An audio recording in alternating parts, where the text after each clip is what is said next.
Folks, hey, it's Commander Curtis. I wanted to talk today. Got a nice little article. I think you should read it.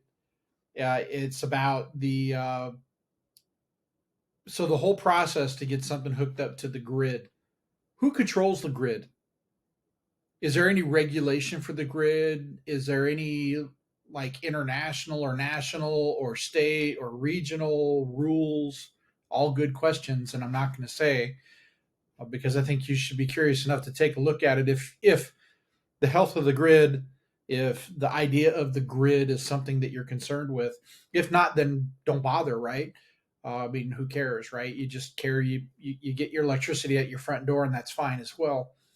But to get something built in today's day and age with all the regulatory stuff that goes on and all of the not in my backyard kind of sentiment that you have, especially in Tucson's always been a not in my backyard kind of city, right?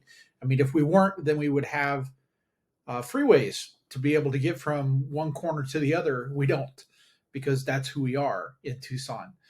And that's who we are as people in a lot of places.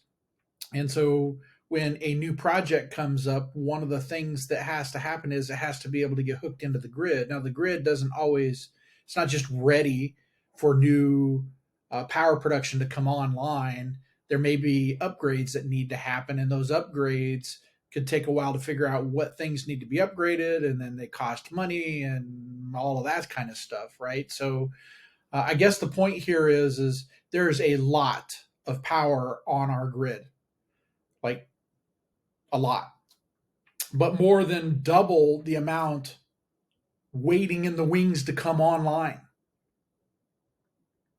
to go from basically one to three, right? 1,000 to 3,000. That's how much ready to come on, but it can't come on because there's so much red tape involved. And all of that impacts us as a homeowner, especially here in Tucson, because we're stuck with TEP. And as everybody knows, here in Tucson, they're trying to go through a proposition right now to reset the relationship that TEP has with the city, blah, blah, blah. Right. And you can see kind of some stuff battling out in the realm of political voting, right? Whatever the proposition number is. So the one thing that a homeowner might could do is look for a way to generate their own power on their home, maybe get a disconnect switch to disconnect from the grid as much as possible and generate their own power on their own home as much as possible. And one viable way of doing that is solar. So if you're looking into solar, then my upcoming book might be something that might be possibly interesting to you, to help you figure out all the ins and outs of the solar industry, right? Because it's got a lot of high integrity folks and it's got a few low integrity folks, and as you well know, just a few spoils the whole batch, right? So you kind of need to know what you're looking at when you're looking at solar, and that's what I aim to do. Guys, thanks for sticking with me this far.